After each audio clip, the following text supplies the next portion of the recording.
Anyways. All right, so.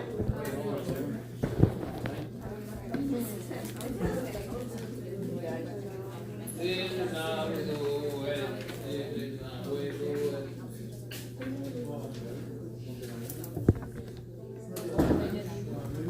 Okay, so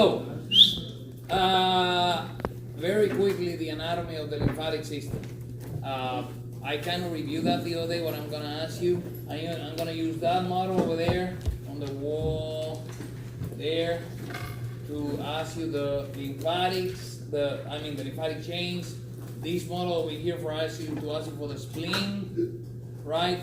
And there's one more model that is downstairs that if you behave, I'll go downstairs and get it. That has the thymus. It's really, really cute. And you can see the thymus like big there. If you don't get that question on the thymus right, I'm gonna call your mommy on you. Are you gonna hit us with a few? Do you know where she is? Huh? And do you know where she is? I'll find her. I find people. It's like that movie. What's the name of that movie? Get Out. It's done with the fucking DSA. I find shit. That's so freaking funny. Watch a movie. You haven't watched Get Out. Where'd you You get have that? to watch it. Where? It's supposed to be a scary movie, but it's funny. In the canteen. That one? Alright, so Why is it blue? number one, what's blue? Hello, people, sit down. Forget about the quiz now. You do that on your own time. Alright, so remember, draining system with / immune system. You have organs that you have to remember. The spleen and the thymus. Well, that's pretty much all the organs there is to it, right? So of course I'm going to ask them those. I'm not going to ask you any of the history. I don't know. But then you have to remember the chains. So what happens? We have these accumulation of lymph nodes. They look kind of like these, the lymph nodes, where are they? So that's the thymus. Hold on, let me see the lymph. There you go. That's a lymph node, right? And you have accumulation of lymph nodes in different parts of your body. So you have the most amount of lymph nodes. Where you have them? Here. Why here? Because that's the port of entry, exactly. That's where everybody's coming into your body to eat you and destroy you and send you to kingdom come, right? And just like everything else we've seen before, we have an afferent lymphatic vessels that they're coming in, and then you have the process stuff, and then you have efferent going out. I'm not gonna ask you to, the parts of the lymph node, but I just wanted to show you how they look like. And that's where the cloning of the cells happen. Now, when you get an infection, they check your throat looking for swollen lymph nodes. And why are they swelling? Mitosis of the white blood cells from your immune system trying to fight whatever is keeping you alive, right?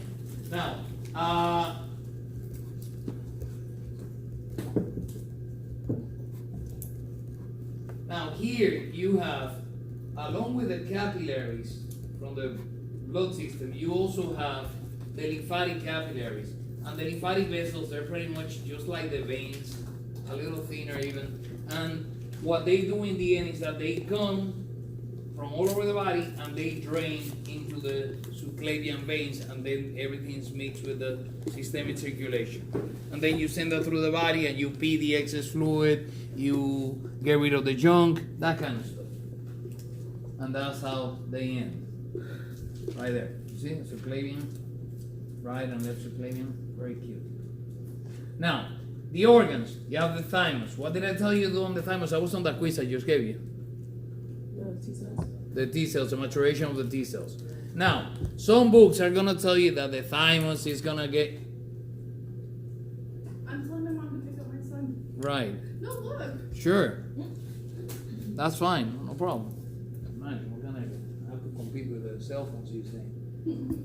Now, in some textbooks, they're going to tell you, oh, the thymus, once you grow into adulthood, the thymus is going to get tiny little bitty and it's going to stop working.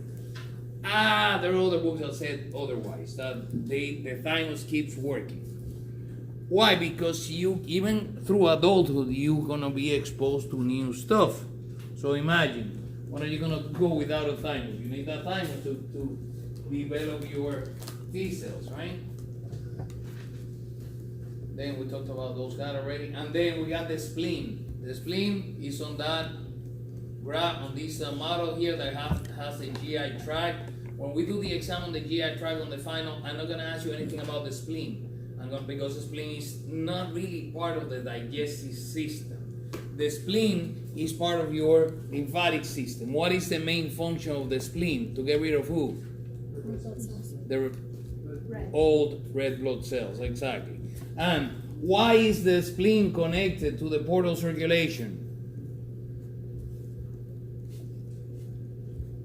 I don't know how many times I said this. When you break down the red blood cells, what do you break down? The hemoglobin. Oh, the bilirubin. The bilirubin, exactly.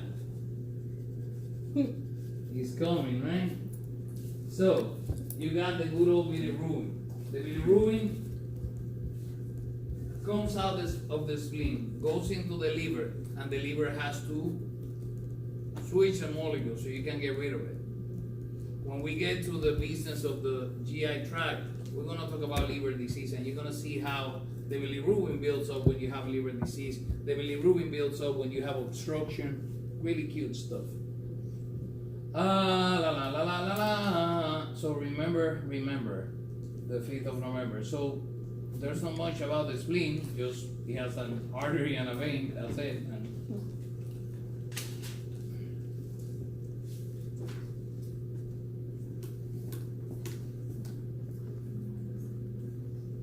you don't want me to go over this stuff again, right? No. Now, the thing about the aging, that I have to tell you. The aging, the immune system is gonna go down with the age. Like for example, you and I can get a fever very easily, but an old fart, they don't get fever. By the time the old fart gets a fever, it's because it's the end of the world. They don't get the fever as easy as we do. That's a bad thing. That's why, because the immune response goes down. The homeostasis of the immune response goes down. And decreased response to vaccine, decreased immune function, and all that stuff.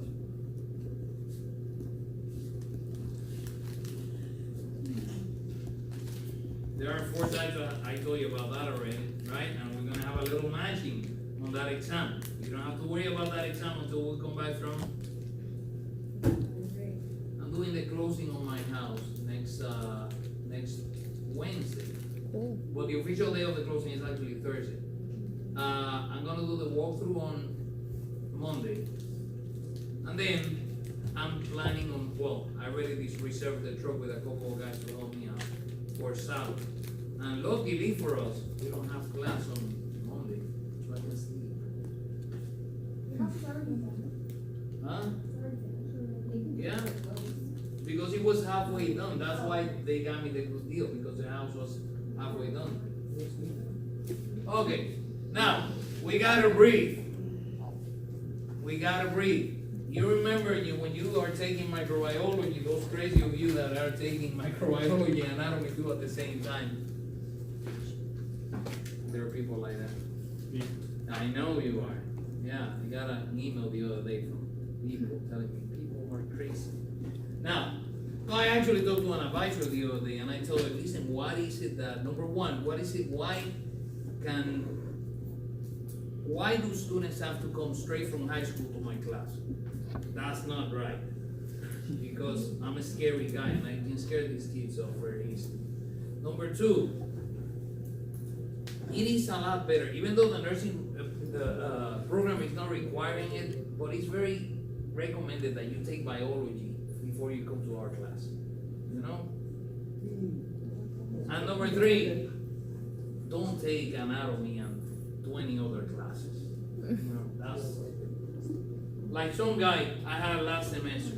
He took anatomy, 3 more classes, and he was working full time. He had to drop the class. And the same thing happened to another girl taking anatomy too. She was actually in Kaiser, and she came here to take anatomy too because it was easier. She didn't even make it to the midterm practical. Same thing. Oh, I work full time as an assistant manager at Burger King, and I'm taking 4 classes, and I'm taking that, and I work, and So, not enough hours in the day.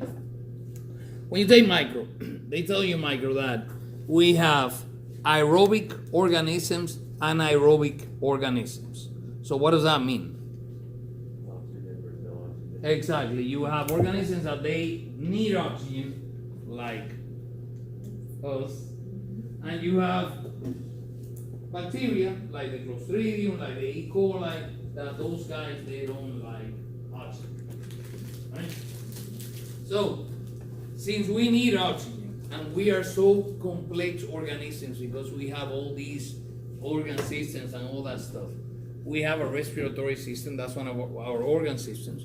And the respiratory system is super simple, very much, because it's only a bunch of tubes and 2 lungs. There's not much to it. But it's important because that's the system we use to do the gas exchange business.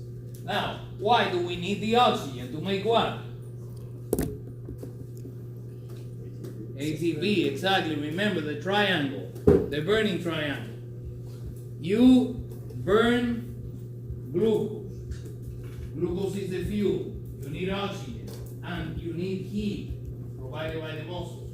So those 3 things are required for you to make ATP. If you don't have either one of those, you go bye-bye. Now, the respiration is the exchange of gases. So you have 3 types of respirations going on, or that's weird. You have actually 2 types of respiration. You have pulmonary respiration, and then you also have cellular respiration. Pulmonary respiration is the exchange of gases between your lungs and the atmosphere, and cellular respiration is the exchange of gases between your cells, your tissues, and the blood. Very cute stuff. And of course, the cardiovascular system is the guy moving the gases all around the place, right? Now, this is super easy, people. Upper respiratory system versus lower respiratory system.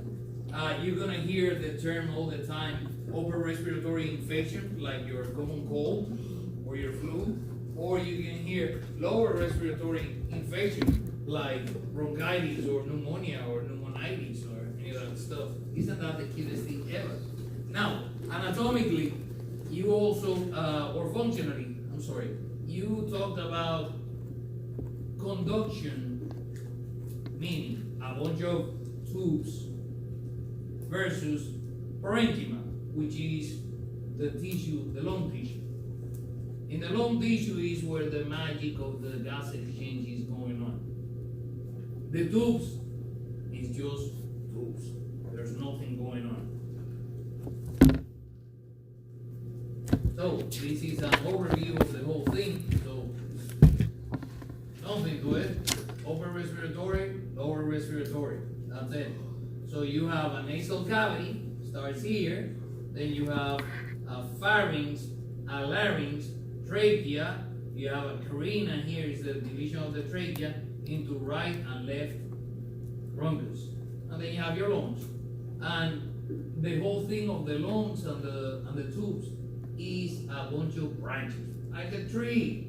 Beautiful stuff, gorgeous. Now, just to give you an example of how this thing works with a growing business and development. When you are inside your mommy, you have 2 little balls. One on the back that is going to become the esophagus, and the other one in the front that is going to become the trachea. Both of them start to grow. The trachea grows downward and it starts to branch out. It's a tree, the respiratory tree, that's how they call it. And it's branching, branching, branching, branching, branching. And we call those branches generations. Now, the branching business of the respiratory system doesn't end until your little kid reaches the age of 8 or 9 or 10 years of age. That's why you're gonna see a lot of young kids before that age with respiratory issues, asthma, a lot of infections. But once you reach Except you, of course, because you're weird. Uh-huh. Well, we already talked about it. I mean, that's already established that you're a weirdo. Now, but once you reach age 10 or 9, they outgrow this stuff. What did I do now? So the upper respiratory is the nasal cavity, the pharynx, and everything that surrounds it. And the lower respiratory is gonna be the larynx, which is this thing here, the Adam's apple thing, downward. Adam's apple, meaning this is the larynx, and then you have trachea, the carina, the bronchus, and the bones. Now, of course that's gonna be on the final practical. Jeez whiz. Now, number one, remember that, like I said before, the good old nasal cavity, the whole business of respiratory system is one of the best examples of how an organ system protects itself from the dark arts. You know, for Voldemort and all those research, right? It's important. Abracadabra. Now, number one, the shape of the nose. The nostrils are facing down. Number two, you have hair. Number three, you go inside and you have the ciliated pseudostratified epithelium with goblet cells in the middle. And the goblet cells are going to produce the mucus. And then you're going to have the reflexes like coughing and sneezing and all that stuff. And then we're going to see down, when we get to the lung, finally, we have more immune system there. We have alveolar macrophages. They help out, clean the junk. And if none of that stuff can save you, then you get pneumonia or tuberculosis or some stuff like that. Now, once you go inside the nasal cavity, let me see if you guys have been paying attention for the last semester and a half. You go inside the nasal cavity, and you see that you go in, and everything is wavy. Why do you need wavy? Surface. Increased surface area. Now, why do we need increased surface area there? What are we doing in the nasal cavity? Just to give you a little idea. The nasal cavity is connected to the sinuses. To this sinus here, to this sinus here, to the ethmoidal cells, to the sinus here on the maxilla. And everybody is surrounded by, is lined by pseudostratified ciliary epithelium with the mucus. Plus, right underneath the epithelium, there's 1 trillion little capillaries. Why would you need so many blood vessels in there? And why would you need the area to be so moist and capillary like? I'm sorry? Absorb stuff. No, there's no absorption going on there. No, there's no lymphatic. It's nothing to do with the immune system. To Is it prevent. exchange of something? Huh? Exchange of something? There's no exchange there. It's to prevent stuff. No prevention. Oh. What you say?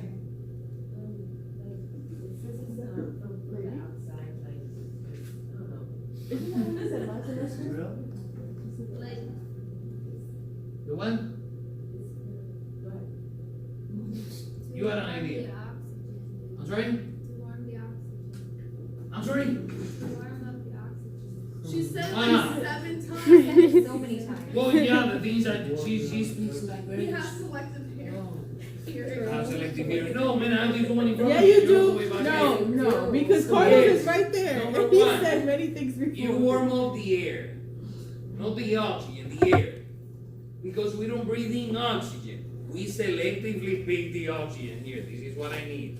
But remember that the oxygen is only 21% of the air. There's more nitrogen and hydrogen and a bunch of other stuff in the air than oxygen.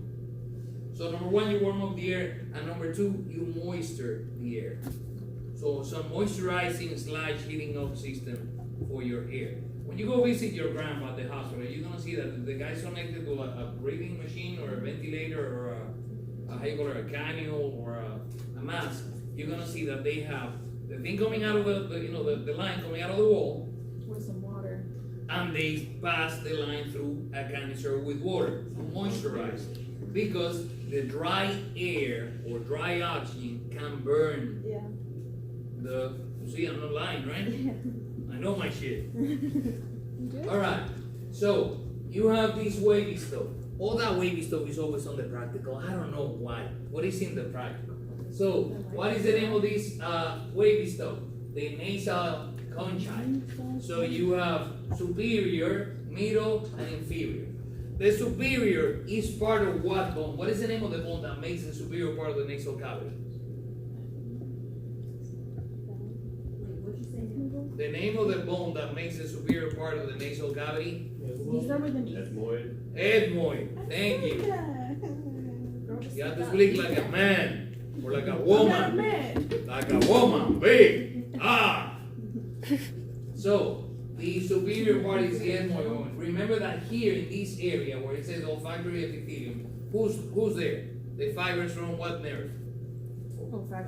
Yeah. Duh. Now, so you have the superior, middle, and inferior nasal conchae. So it's fair game to ask either one of those three on the practical, so you know.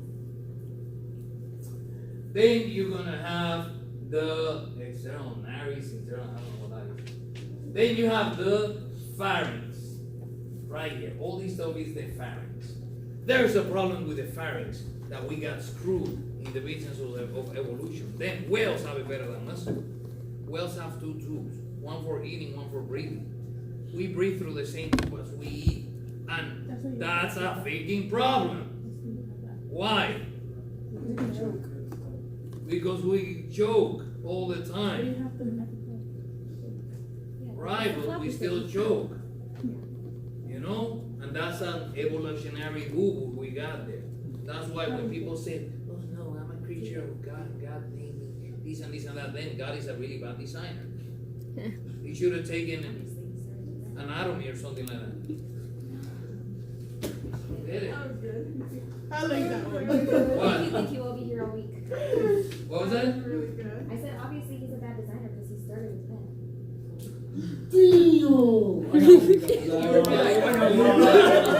You're right. Wow. I think Adam came one night to the back to paradise one night. He was drunk. And Evie's like fuming. This and that. And then he goes lay down. And then she's dodging him. Woman, leave me alone. And then he turns around. And then she's like, what the fuck are you doing? I'm counting your wrist. Make sure you didn't get one somewhere else. I'm counting your words. Then you didn't read your Bible. Because they took the word from Adam to Eve. I know that. Oh my So you god. can tell the whole thing is was written by a bunch of guys with mommy issues. I mean, you want to make somebody retarded say that she's a rib. I mean, don't say, you can say that she's a piece of brain or no, a rib. That's like the most retarded bone we have in the body. So, come on, please. I mean, and they argue with me when I say that these religious people, they have mommy issues. Now, we have the pharynx. Now, the pharynx is going to be on the practical. So the whole thing is going to be on the practical. So next week we're going to have a nice, cute little labeling exam. So not this practical, people, for the final.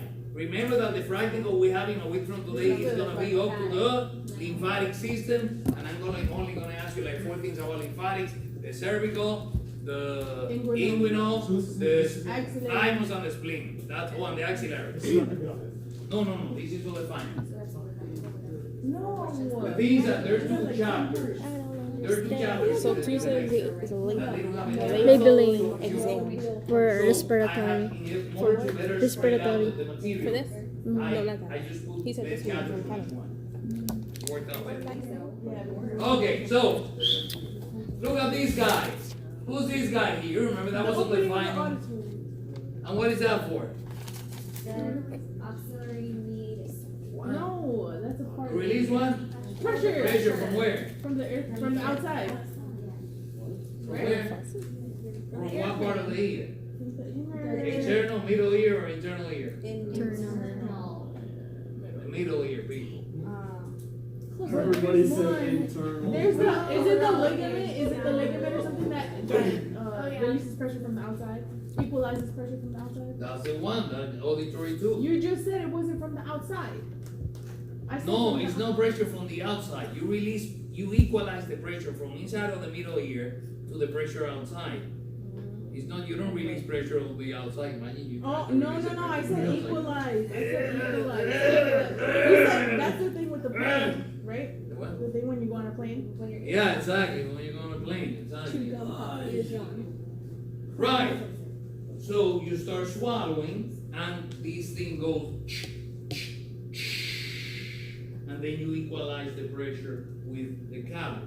Not only on a plane, if you go diving, the same thing's gonna happen to you. If you go up on the mountains, even driving, as you go up, the same thing's gonna happen. Now, so this is the pharynx again. The pharynx is made out of 3 parts, and they're labeled according to the location. The one relating to the nasal cavity is called the nasopharynx. The one related to the oral cavity is called the oropharynx, and the one related to the larynx is called the laryngopharynx. Damn. The, Then I'm fine. of course, it's going to be Keep on the saying it, final. it's on the final. Everything's on the final. Now, Yeah. in order for you people not to mix your munchies with your air, we have a couple of things that we know that they don't work, and that's why, you're drinking Coke, and then somebody tells a good joke, you start laughing, and then you have Coke coming out of your nose. You remember that? Yeah. Now, what do we have here? We have the palate, this hard palate here that is made out of your maxilla and the palatine bone, and then you also have the soft palate, which is a piece of muscle, a flap. So, what else we have here? The epiglottis. Of course, that's gonna be on the exam, the epiglottis. Now, you swallow. These guys push upward, so you don't get munchies into your nasal cavity, and the epiglottis is pushed downward, so you can close your trachea, and no munchies go inside the trachea. Easy, right? Super easy. Now, on we go. Down here, you have the larynx. Here you have immune system. Those are tonsils. These are tonsils. You have tonsils here. You have tonsils all over the place. Why do we have tonsils there in that area? Immune system. Why do we have immune tissue in there? Portal. Exactly. Canvas. Isn't that the portal here? Exactly. The portal into the body. And you're gonna have kids who get overreactive tonsils. That happened to me, and they removed my tonsils, and I was happy. Happily ever after. I got how you call it?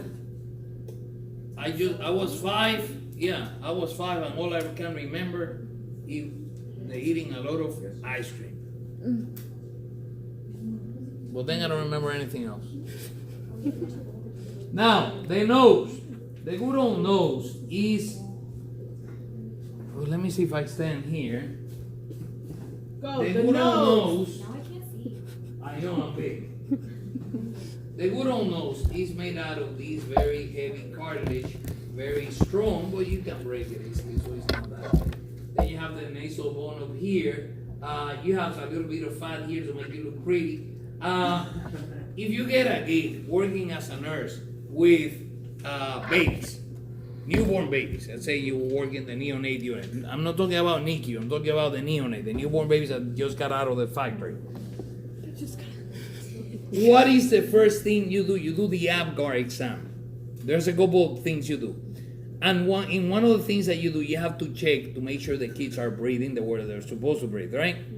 There's one very, very bad sign that we look for in kids is that they move the nostrils like this. That means that kid is struggling like crazy to breathe. Very bad sign. And then they start changing color too. And they look cute and blue. Blue is my favorite color. What am I gonna say? Huh? They're flaring their nostrils. Yeah, they move like. I can do that. What else is good here? Same graphic from before. I don't know why they put it twice. Oh, the bones. Yeah, you have a bunch of bones. Sure, why not? Whatever. Now, look at this is a cute coronal cut looking at the good old nasal cavity. You have a septum in between each side of the cavity, the right and the left. And you have the conchae, the superior, middle, and inferior nasal conchae. And good stuff. Now, let me go back here. Now, who else is in the business of warming up the air and making it moist besides the nasal cavity? Nice. Your sinuses. The sinuses, the paranasal sinuses are in the business of warming up the air. And that's why whenever you get a nasty cold, you get mucus build up in there and you get a nasty sinus infection. I don't know if you've had the pleasure of have one of those, they're a pain in the butt. Now they couldn't find somebody better looking to do this. Well, I'll tell you what, somebody with a bigger nose. That was from 2017. It says 2017 at the bottom. Oh, yeah, she looks like the 80s. That haircut looks like the 80s. Now, the pharynx functions as a passageway for air and food, provides resonating chamber for the speech, sound, and houses the tonsils. Now, whenever we talk, because this is another one of the things you do with the respiratory system, is talking, right? You produce the sound down here in the vocal cords, and then the whole sound resonates through the chamber. Even in the skull. That's why your voice sounds deeper, right? Exactly. Even using the sinus. The sinuses are part of that business too. And that's why when you get a nasty infection with a little mucus, you sound funny. That's not when you hear yourself So, in the recording. You're like, what the hell? If I put the label, That's gorgeous. because of that. If I put the label on the exam down here, and what is the name of that part? You're gonna tell me the laryngopharynx. What is that? The oropharynx. And what is that? The nasopharynx. Easy. Now, this guy, of course, is gonna be on the exam. Come on. Isn't that the cutest thing ever? Look at this guy. Look at that cutie. Hello, everybody. Hi. Hi, how are you? My name is Larynx. Very nice to meet you. Now, this is the bone that is the most useless bone in the body because it doesn't attach to any other bone. But it is holding the larynx open. It attaches to a bunch of muscles here that all these muscles, they help the hyoid bone stay open. So yeah, it's important. It works. So, what is the business of the larynx? To provide the opening. And the whole thing is made out of hyaline cartilage, which is strong with tiny bit of flexibility, so we can do that. You know? And push it a little bit. And do the tracheostomy and all that, right? Now, you have the hyoid bone, you have the hyoid membrane. We're gonna come to the epiglottis in a little while. Then you have the thyroid cartilage right here, which is this big one here. Now, you have this protrusion. Who has a bigger protrusion, guys or girls? Guys. Exactly, and that's why we speak like men. Now, you have, so this is the thyroid cartilage, and then you have the cricoid cartilage, which is this big one here that goes around. That's the big one here. See? Here, and goes around. So, on the exam, you're going to find this one and this one. And you're going to find this guy. What is the name of this guy? Epiglottis. And this is the flap you close whenever you breathe or swallow. Swallow. Exactly, because you don't want junk going in here. Okay? Now, that's your thyroid gland. Look at the isthmus and the lobes and the lingual thingy. And then you have the trachea. Here you're gonna have the vocal folds, you know, the stuff that makes your vocal cords. Go back. Why? So epiglottis, the thyroid cartilage, the cricoid cartilage. We cool? Bye. Okay. So the larynx has the vocal folds which produce the sound when they vibrate. And it's very much a business of pushing air against it. Now, Who else is in the business of talking? Your tongue, very important. That's why if they cut your tongue, you cannot talk. You forgot that back in the day. Whenever you talk too much. And your mouth also help in the business of articulating the words. Now, you remember when we were talking about the muscles last semester that I told you that you start like this and then you hold the pencil like this and then you get the fine movement. Same thing with the voice. Ah, ga ga ga ga, a goo goo ga ga, a goo goo ga ga, da da, mama, and then they start. And the more they listen to you, the more they get it. What? The more they listen to what? The more they listen to you, the more they curse. I know. So, and it's a learned behavior, the speaking, and pretty much if I get her daughter and send her, tiny little baby girl from her family, send her to her family, she's gonna speak like her family. If I send her to her family, they're gonna talk like your family, and so on. The kids emulate us. That's the way it is. Now, those are the vocal cords, very cute. The vocal ligament, they open and close, open and close, open and close, open and close. Very cute. But not really. Now, look at this. This is funny. Look, the trachea. That's it.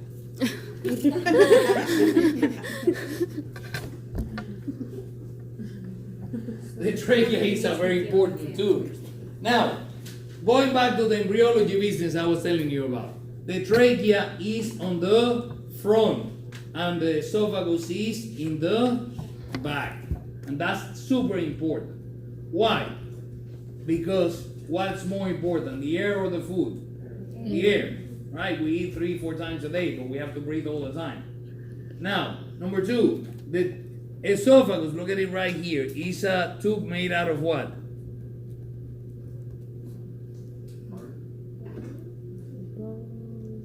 What is this stuff? Do you see that it's closed? It's muscle, man. Thank you, Mr. Recio. Oh, thank you. You heard me. Yeah, I heard you. Finally, right? Muscle. Remember, the first third of the esophagus is what is it? Skeletal muscle. The second third is skeletal and smooth, and the last third is only smooth. Oh, I'm sorry, we haven't covered that stuff yet. Now, the esophagus always has to be behind the trachea because you need, just like they teach you in the CPR class, they still do that, and they teach you the ABC. A for airway. So, what is the business of the airway? That the airway has to be open 24/7. So, what keeps the airway open? What kind of tissue? What kind of cartilage? That's so funny. There's only 3 types of cartilage in your life. Elastic, I don't think so. No, I'm saying the 3 times. So what is the one that we have here? Which is the same one we have here that was on the practical last week. Hyaline cartilage, exactly. Which has a little bit of flexibility, but it's still very stiff. Because you need what? Man, it's called the tracheal cartilage, it's called hyaline cartilage. Now, this is the thing about the trachea. Where's the trachea? I just saw a trachea here somewhere. The thing about the trachea is that you have trachea. Right, the trachea.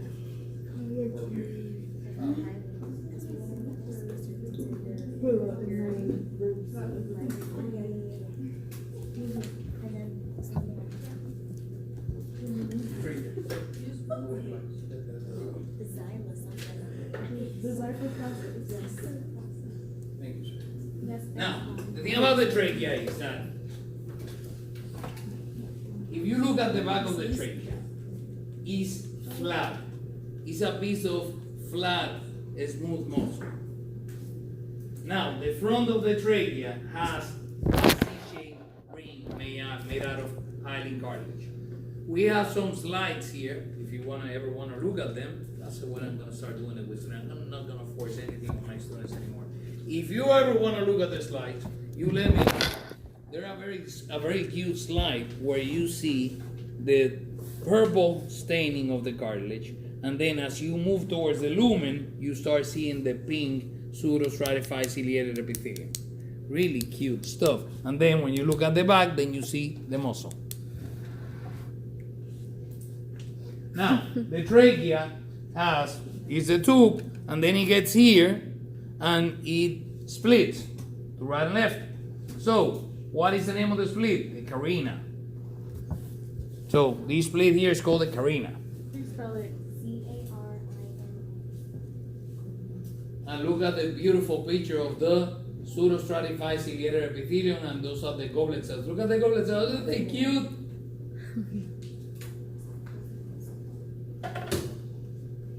Now, look at the location of carina, right there, the split. Now, look at the bronchial tree, the generations of the bronchial tree. The whole thing starts with, and this is how the embryology works. Exactly. Little bug starts with trachea, and it goes down and splits into the main bronchi, so you have a right and a left. And then you have a segmental lower bronchi, because you have to split to the different lobes. I'm gonna get to the lobes now. And then from the lobes, you're gonna to segmental, then bronchioles, and then terminal bronchiole. So really, really cool stuff. That's where you're gonna get the bronchitis, the chronic bronchitis, the asthma, and all that stuff. Nice stuff. I have a question. On the lungs, like those folds are the lobes. Yeah, we're getting to the lungs now. Why? No, I was just asking if the right side had 3 lobes and the left side had 2 lobes. Why? Because Who that's goes there? The heart. a heart. Ah. See, my grandma had lung cancer, and they removed the first third of her right. Right. Yes. So let me ask you, since you brought that up, why is the lung divided into lobes? That way, if one doesn't work, the other one can work. Exactly. It's a compensation mechanism. Look at how interesting. They found the cancer on time, and the cancer was localized to a single lobe. You remove that lobe, dilemma solved. You see? And the same thing happens with pneumonia. We're gonna see when you take, I don't know if you take the microbiology, did they tell you about pneumonias? Not yet. No, because the microbiology class here for you guys is like more a biology class than anything else. When I took microbiology, it was all clinical. That's how I teach it. Because I don't know anything else. I don't know biology. I'm freaking dumb as hell. The pneumonias, they're classified depending on the organism and the signs and symptoms into typical versus atypical pneumonia. The atypical pneumonia is a lobar pneumonia. The bug is gonna start on one lobe, and if you don't do anything about it, it's gonna start spreading and it's gonna eventually kill you and eat you alive. Then atypical pneumonia, it takes over the whole lung, but the organisms are usually less offensive. They're less nasty. So again, the bronchial tree, the generations. There's another table down the road with the. So upon entering the lungs, the primary bronchi. Now, there's one thing. Let me see if you can see it on this graph. Oh yeah, here. Look here. Trachea, carina, right bronchus, left bronchus. This has 3 branches because you have how many lobes on this side? 3, and this has 2 because there's only 2 lobes here. Now, when I took the physiology class for the respiratory system, he gave us this exam. This was one of the nastiest exams. I don't know where this guy got so much material to solve their life. But he kept going back to the same case study. It was about a guy who was sitting at a restaurant and he swallowed a piece of meat and hell broke loose. The thing is that, where is the meat gonna go? The right or the left? Usually the problem happens with the right. Why? Because the right is more down, it goes more downward. The left kind of turns to the left, so it's like that. So it's easier for everything just to follow gravity and fall down that way. And big mess because the loan collapses and all that stuff, the end of the world. Now, upon entering the loan, primary income divides are smaller. There you go, that's my graph. That's my favorite one. These down here, so this is the trachea, right? That's generation 0, and then generation 1 are and then through 10 are the segmental, and then the so on, and you get to 23 generations of alveolar sacs, of branching. The whole business about this, like I told you before, this is gonna finish happening by the time you reach 8 or 9 years of age. Number 2, this is super cute. Where is the gas exchange happening? In the alveoli, in the little sacs. So, what's going on in the tube? Squat, nothing. The tubes are just a bunch of tubes. It's just a conduction system. Nothing happens. So, the nose, the pharynx, the larynx, the trachea, the bronchus, all that stuff, we call that dead space. Because there's no gas exchange going on. You see, we have dead stuff inside our body. We have dead space. The same way, let me ask you, right now, you guys are sitting down, right? And I'm standing up. By gravity, if you think about your lungs, where is the blood of your lungs?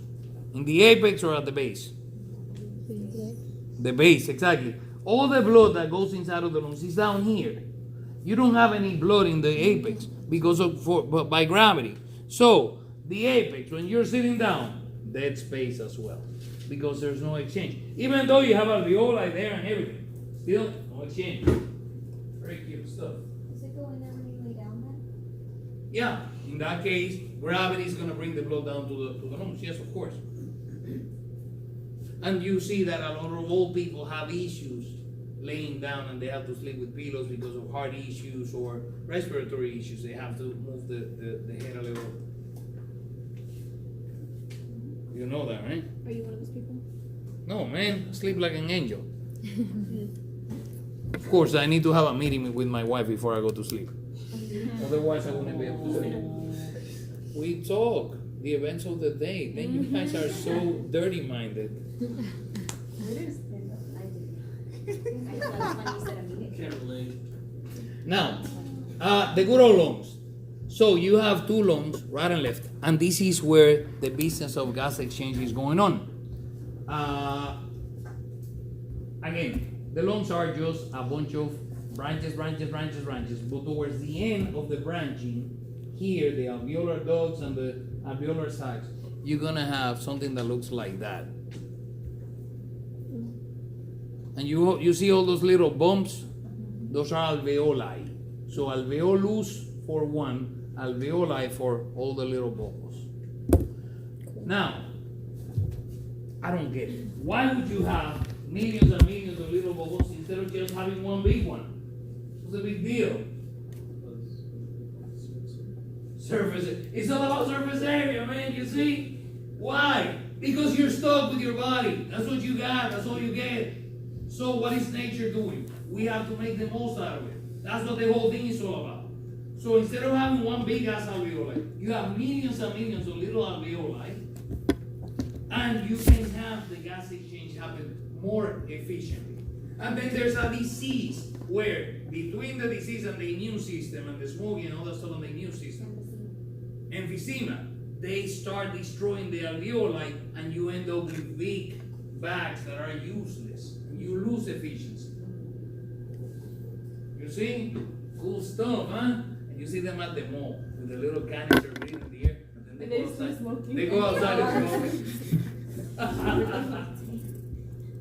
You gotta Like, know you are people. gonna blow up. No, they turned off. They turned off. They're good. Oh, you turn it off and then they smoke. Oh my gosh. That's I don't know what's Asking worse. for it, right? They You turned it just blow off, and then up or they turn it off? That'd turned be it off. funny. and they smoked. That they didn't drove. And they blow up. Some guy came in and he had the hole in his throat. And I can't understand him. You didn't have a little baby. He talked so weird. I felt so bad. You know, I used to have to clean That's the one thing I couldn't do. Why not? Oh no.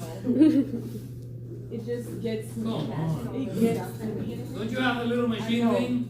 No, we used to have to clean them when it's wild. Right, you clean it, but then you have the aspirators up on your mouth. Yes, they have the aspirators, but we would have to clean the aspirators. Of That's course you all. have to clean all that. So That's what? the only thing that I couldn't do. I was Well, why gagged. then what are you doing here? I remember when I was Get into little, as a account. kid, he had, No, that's the only he thing had that I the couldn't thing. do. It just. and then I saw the I don't teacher know. had to I think What? but he had that type of plastic tube that looked like it had like a black cover, and it was in. No. It's like, That was like years ago when I was in New York. It's not like, yeah. I thought that because I actually saw it when they took it Now, out. so the rural loans are divided into lobes. Again, we already established the reason why you have lobes, so in case you lose one, you still get the other one. So on the right loan you have 3, and in the left loan you have 2, and we established the reason why, right? Because of the heart. Now, this is the superior lobe, middle lobe, and inferior lobe. You have the fissures that divide the lobes. Yeah. Now, what am I gonna ask you? Let me see if they have the picture. Hold on. Here. What am I gonna ask you about the lobe? The lobes. The regions.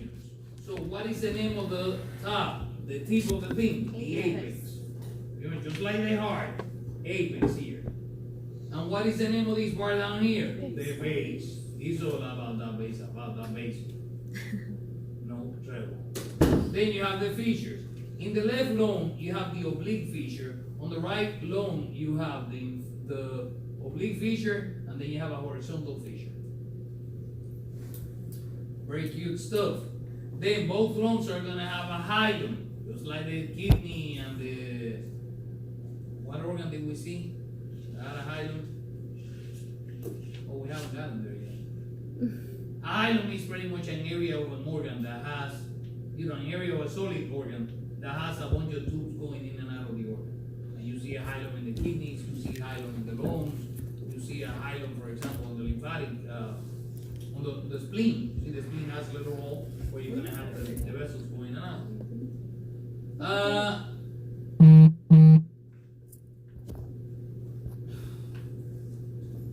Now, the alveoli for plenty, alveolus for 1, is where the magic of is happening. So, what kind of epithelium do you have here? You see all the little bubbles.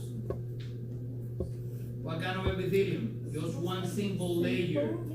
Simple squamous epithelium. Looks like a woman, so I can hear you. Exactly. Why do you only need a single layer squamous epithelium there? Where you can do the diffusion fast. So, this is the alveolar sac. You see that it looks like a bunch of little grapes. And each one of the little sacs is an alveolus, and each one of the little sacs is going to be covered by a bunch of capillaries. Now, we're coming back to this thing in a little while. No, mentira, that's not the one I want. Okay. So, I love this graphic. This graphic is really cute. Number 1, you actually have 2 layers to do the gas exchange of cells, plus a common basement membrane between one layer here and the other layer here. So you have cell, basement membrane, cells. So you have here, for example, they give you the thing, this is your endothelial cell from the blood vessel, from the capillary. Then you have a basal membrane for both of them right next to each other. And then you have the alveolar cell on this side, and then you have the alveolus.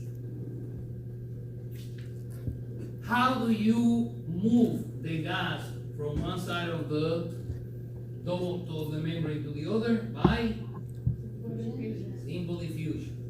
Everything is following concentration gradients. It's all about, that's the whole thing. Now, the inside of the alveoli is made out of a couple different types of cells. The main cell is the alveolar cell, I don't like that term so much. Let's call it some other way. Alveolar. Joder. Alveolar. Mira. Oh my God. Así lo vas a poner en el examen. Yep. Joder.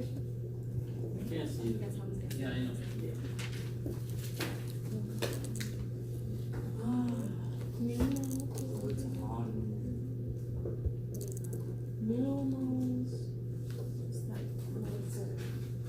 Pneumocytes, and you have them type 1 and type 2. Now, those are the main two cells of the alveoli. You have the pneumocyte type 1 is the first one, is the main one, which makes that respiratory membrane, and the gases have to diffuse through this membrane. They're flat cells, just like the good old cells of the endothelium. And then you have the pneumocytes type 2. The type 2, they are in the business of stem cell business, meaning they can differentiate into pneumocytes type 1, and, super importantly, they're also in the business of making surfactant. Now, what is the surfactant? You can see it here that they tell you, where was it? Alveolar fluid with surfactant. Well, this reader doesn't talk much about the surfactant, but the surfactant is super important.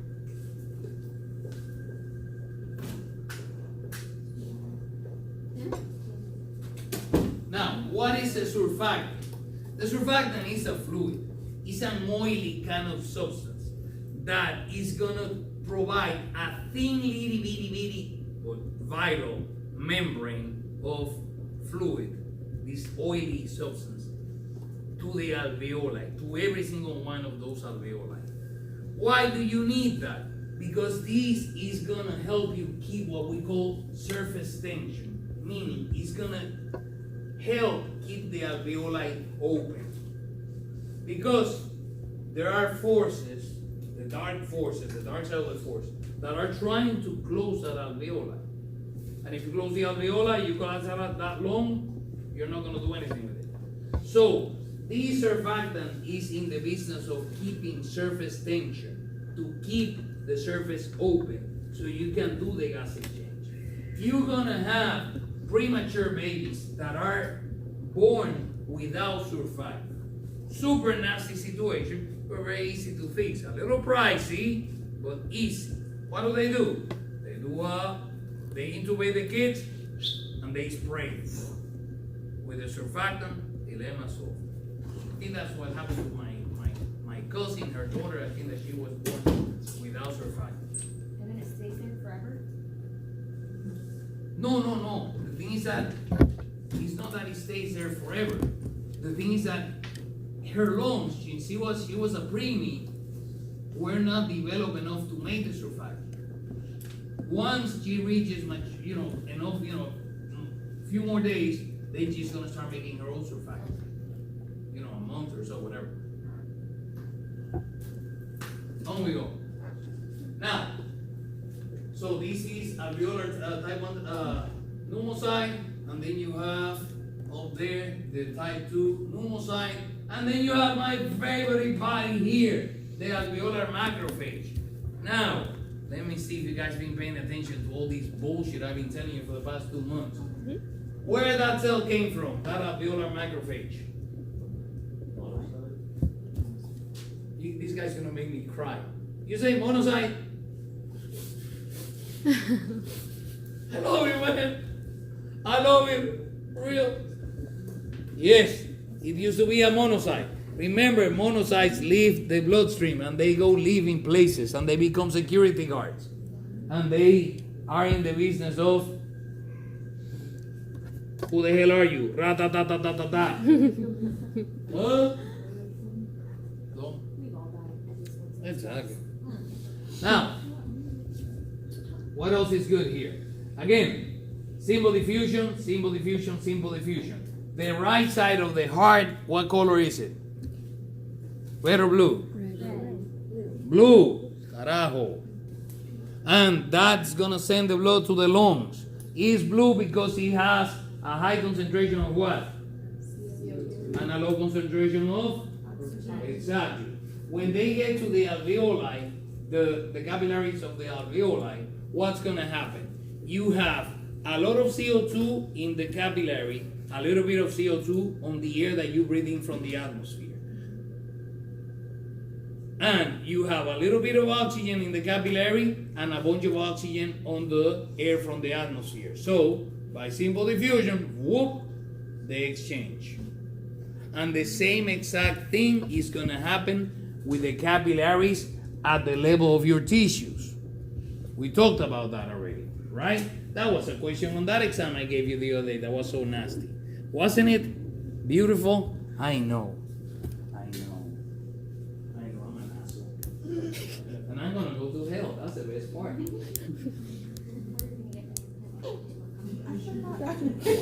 Well, the cockroaches, they can withstand nuclear attack, so I wouldn't mind. They can't withstand the shoes. I don't have to live close to your house. That's all. You know you're I gonna. just been around the So anyway, Big cockroach. Where was I yesterday?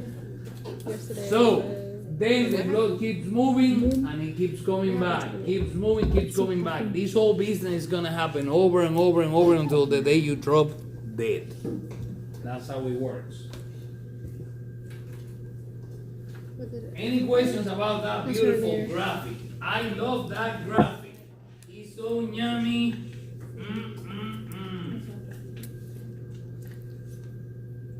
What else is good here?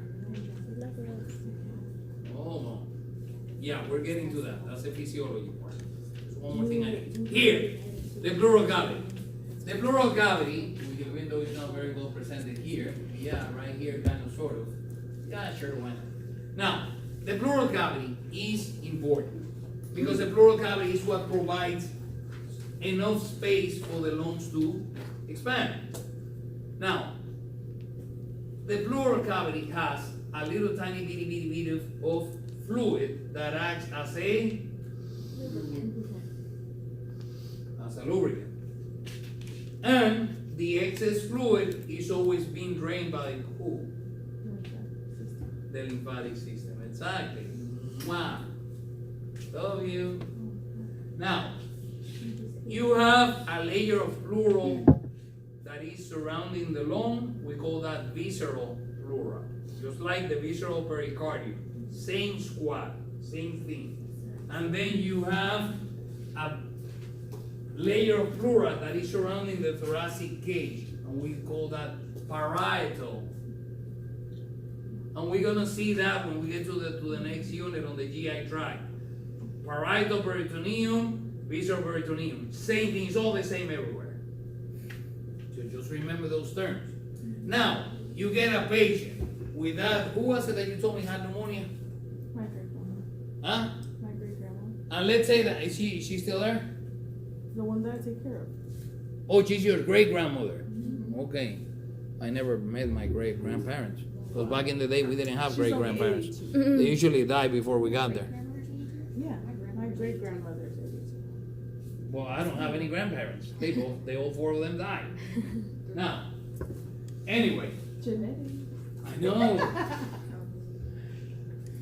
No, man. The more advances in the science, the longer the life expectancy. That's how it works. My other great grandmother lived until she was 104. Yeah, She my just great died like grandmother 2 died years last ago. year. She died at 103. So we still have 100 years of you to put up with you.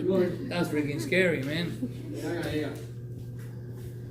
Now, you get the pneumonia, you get the lung cancer, you get the breast cancer, you get any type of lesion here in this area. What's gonna happen? You're gonna start making or you get congestive heart failure on the left side. You're gonna have excess fluid go into the lung, and eventually the lung is gonna start filtering this into the pleural cavity. What do we call that?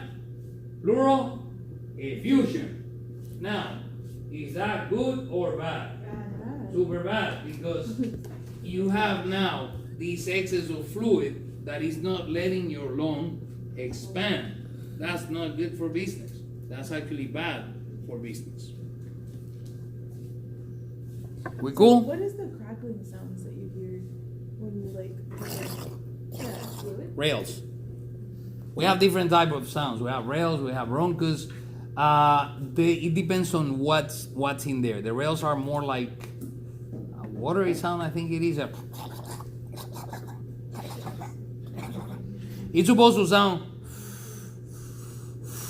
And then, you can get pleuritis. That's really good. I got that one time. I got a nasty cold or a flu or something like that. And I wouldn't stop coughing because then my allergies started going. And because of the excess friction, because of the coughing, the pleural cavity got swollen. And every time I breathed, I was like, it was painful. Pain in the butt. Now, you can see this pleural effusion on simple x-ray. It looks really cute. And you see that the angles, the costophrenic angle and the cardiophrenic angle, they all disappear because the fluid is sitting there. You ever seen that? Looks cute as hell. So, alright. How does this whole thing work? Why do you breathe in? Well, huh? Why do you breathe in? What do you do to breathe in? So what do you do when you do that? Inhale, exhale. Before the what? The pressure. You create a pressure gradient. That's what the whole thing is all about. My fellow Americans, is all about gradients. Your whole life is about gradients. I mean, if you're broke and you need a girlfriend who's with money, you go to the girls with money. It's gradients. Then that comes to me. Exactly. If you're a girl and you want a ring, you get a guy who can afford the ring, right? Same thing with your body, right? Unless you're looking for somebody like me who's looking for somebody with a brain, then I don't care about the money.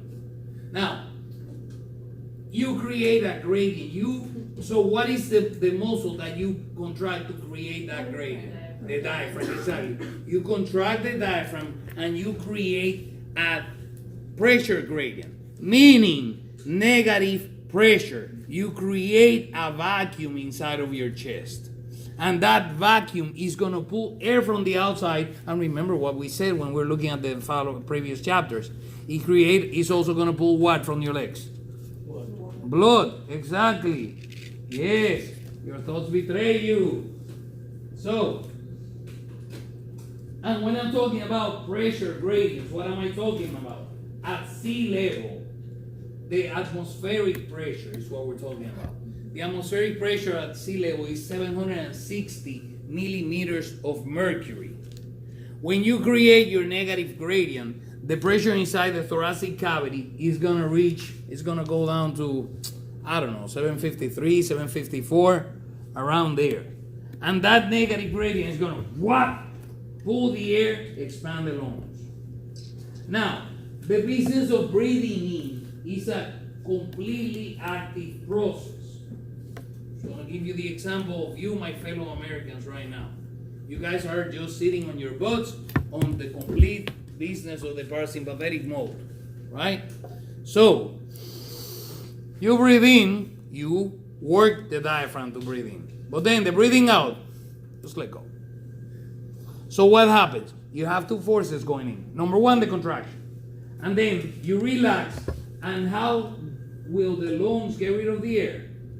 The lungs are made out of an elastic kind of tissue. And it's what we call recoil. It's like a roller. They go whoop, and then whoop, whoop, whoop. I think that we even have a model of that little plane next door. So yeah, it's a cute little mechanism. Is that what that whole like experiment is about, where you put like the balloon in the bottle? Yeah, I think that we have one of those here. Let me see. I'll take a photo of the different system there. Kidneys.